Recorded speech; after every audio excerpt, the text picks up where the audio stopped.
Pourquoi pas toi? Ben oui, pourquoi pas toi?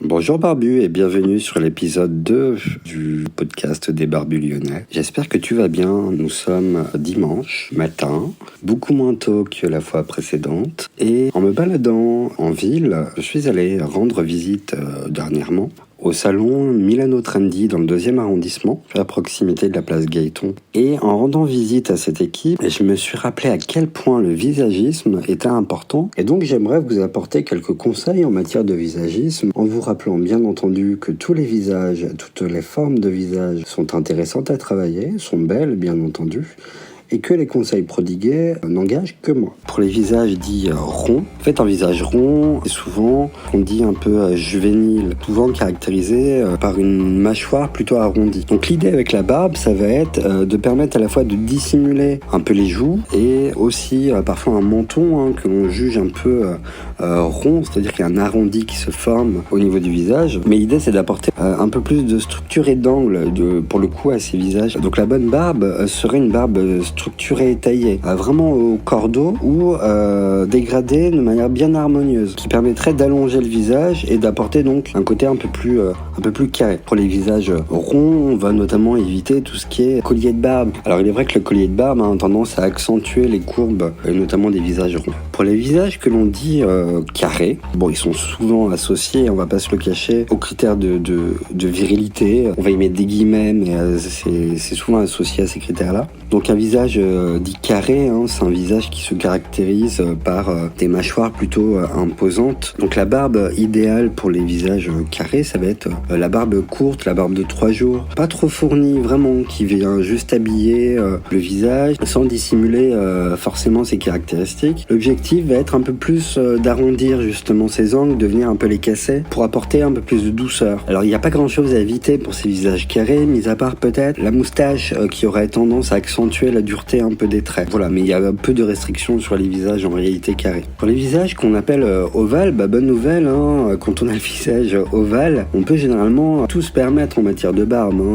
La barbe va casser l'aspect longiligne de ces visages ovales, qu'elle soit courte, barbe de 3 jours, barbe longue, très fournie, ou plus courte, la barbe de 10 jours également, enfin on peut tout se permettre vraiment. Il y a peut-être une autre option à envisager, c'est la question de la moustache, qui va permettre d'apporter un peu plus de structure et de caractère au visage. Les visages dits triangulaires, alors en termes de particularité, c'est une mâchoire en fait qui va être dominante et un visage qui va s'affiner vers le front. L'objectif en travaillant une barbe, ça va être de rééquilibrer un petit peu la structure. De fait, c'est donc inutile de lui donner trop de volume sous peine d'accentuer le caractère triangulaire et enfin l'aspect imposant de la mâchoire. On va préférer une barbe courte, rasée de près ou de quelques jours seulement. La barbe idéale pour les visages qui auraient une forme de triangle inversé, on va travailler en rééquilibrant et donnant du volume au menton qui est un peu trop fin en général. On va plutôt opter sur des barbes bien fournies, bien denses, qui vont donner une illusion de mâchoire plus large. On va avoir une taille bien rectangulaire. Par contre, à éviter, c'est avec les barbes effectivement fines, tout ce qui est bouc, barbichette, qui vont vraiment accentuer le côté étroit du menton. Encore une fois, des visages triangles, mais inversés. Que l'on soit étudiant, banquier, avocat, hipster ou tout autre, porter la barbe, c'est un moyen d'affirmer sa personnalité ou son caractère. Si la barbe peut vieillir un peu, elle permet aussi de gagner en autorité. Aborder comme ça une jolie barbe nécessite, et vous l'aurez compris, un certain soin. Il faudra donc la rafraîchir ou aller chez le barbier. Et j'espère donc que ces conseils vous permettront de choisir une forme de barbe la plus adaptée possible.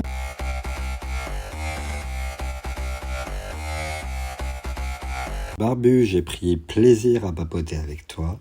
J'espère que ça t'a plu. On se retrouve dans le prochain épisode, bien entendu. N'hésite pas à me faire savoir, je suis à la recherche de témoignages de barbus qui voudraient partager, papoter en direct, retransmis sur les podcasts. Pour ce, vous avez la galerie des barbus. N'hésitez pas à m'envoyer un message. Et je vous dis à très vite.